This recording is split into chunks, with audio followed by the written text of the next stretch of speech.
देखो, एक बार रेबीज वाले कुत्ता अगर काट ले उसका इलाज हो सकता है, लेकिन अगर सिकंदर जैसे बावले कुत्ते ने अगर तुम्हें काट लिया तो जो डॉक्टर है ना वो भी अपने हाथ खड़े कर देगा। और सलवार भाई बॉलीवुड के वो जेम है जिनको 4 चीजें बिल्कुल नहीं आती: एक्टिंग, एक्शन, ड्राइविंग और शर्म। आज भी उस मरे हुए हिरन की जो आत्मा है वो सलमान के पीछे भाग रही है, और जब तक इनके करियर की वो लाश नहीं बना देगी ना तब तक भाई साहब वो हिरन की आत्मा चैन से नहीं बैठने वाली।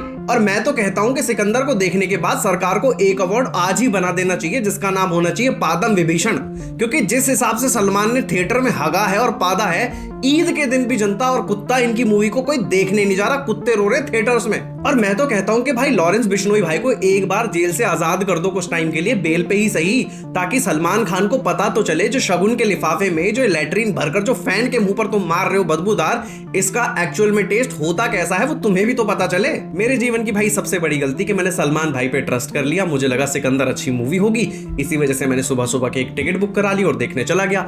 लगा कि अच्छा एक्शन देखने को मिल जाएगा, अच्छी स्टोरी मिल जाएगी, लेकिन घंटा, अगर मैं सच कहूं तो शुरुआत के 10-15 मिनट मुझे लगा था कि मूवी अच्छी होगी, लेकिन जैसे इसकी स्टोरी रिवील होनी स्टार्ट होती है, जो सलमान भाई ने थूक ला के घोड़ी बनाई है ना स्टोरी की, भाई साहब उसमें करप्शन भी मिला दिया, पॉलिटिक्स भी मिला दिया, लंग ट्रांसप्लांट, ऑर्गन ट्रांसप्लांट भी मिला दिया, सब एक ही भैंचो बोरे में भरे चले जा रहे हैं। समझ ही नहीं आ रहा सलमान भाई तुम करना क्या चाह रहे हो। चलो मैं तुम्हें ना इस मूवी की स्टोरी थोड़ी सी समझाने की कोशिश करता हूं। तो एक बार सलमान भाई जो होते हैं फ्लाइट में ट्रैवल कर रहे होते हैं, वहां पर एक बहुत बड़े पॉलिटिशियन का जो लड़का होता है एक औरत को छेड़ देता है, तो सलमान भाई को गुस्सा आ जाता है, वो फ्लाइट के अंदर ही उड़ती हुई फ्लाइट में लौंडा पेल दिया सलमान भाई ने।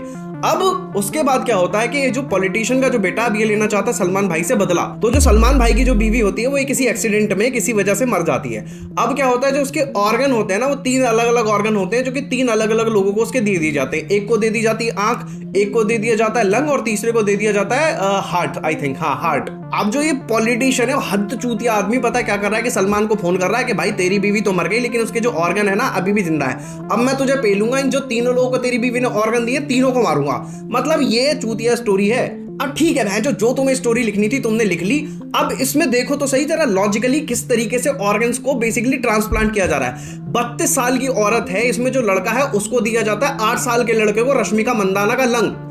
मतलब साइंस गई अम्मा गाने, किसी का भी ट्रांसप्लांट जो कुछ फंक्शन होता ही नहीं, बॉडी का साइज होता ही नहीं ऑर्गन का, आप भर दो किसी में भी किसी के भी। जो सेकंड ऑर्गन दिया जाता है वो एक दिया जाता है लड़की को जिसका हार्ट जो है फेलियर हो चुका है। अब हार्ट फेलियर होने का लॉजिक सुनो भाई साहब, जो उसका बॉयफ्रेंड है वो उसे बहुत टॉर्चर करता था, उसे मारता था, इस वजह से उसका हार्ट ब्रेक हो गया और वो फेलियर हो गया। अच्छा, जो तीसरा ऑर्गन दिया जाता है वो दिया जाता है काजल अग्रवाल को, जो दी जाती है आंखें। अब तुम सोच के देखो, जो काजल अग्रवाल की शादी है वो एक बहुत ही ऑर्थोडॉक्स फैमिली में हुई है, तो उसका जो फैमिली मेंबर है जो उसके ससुर हैं वो उसे जॉब नहीं करने देना चाहते। तो सलमान क्या कहते हैं कि लड़की देख तूने सीए कर रखा, अब मेरी जिम्मेदारी बनती है तुझे तेरे जैसे सूटेबल जॉब लाके देने की। तो ये बंदा पता है क्या करता है कि भाई वो पापड़ बहुत अच्छे बनाती है तो उसको पापड़ की दुकान खोल के दे देता है। और इंडिया में ऑर्डर आ रहे हैं पापड़ के यूएसए से, कि यूएसए से भाई सलमान भाई के पास फोन आता है एक बंदे का अंग्रेज का, वो कहता है कि मुझे $1200 के पापड़ चाहिए, और भाई सलमान भाई उसको इंडिया वाला क्यूआर कोड दे के भेज देते हैं कि भाई इस पे यूपीआई कर दे तू। मतलब तुम टेक्नोलॉजी समझो भीम यूपीआई की कहां से कहां तक पहुंच गई आज के टाइम में, कि यूएसए वाले को बंदे को पता है कि यूपीआई एक है चीज है, भीम यूपीआई जो कि मुझे यूज करनी है। हर हर मोदी घर घर मोदी। मूवी की जो सबसे बड़ी प्रॉब्लम है कि इसको स्टेबलाइज करने की कोशिश की गई है कि आपके साथ ये मूवी इमोशनली कनेक्ट करे, लेकिन पूरी की पूरी मूवी में बार बार यही चीज फेल होती है। आप मूवी के साथ 1% भी इमोशनली कनेक्ट नहीं हो पाओगे। सलमान खान अकेले रोता रह जाएगा, तुम्हारी आंखों में से 1% पानी की आधी 25% की बूंद नहीं गिरेगी। और डायरेक्टर की सोच को मेरा गोटी गोटी प्रणाम कि भाई साहब क्या सोचा है आपने इसके डायलॉग लिखने का।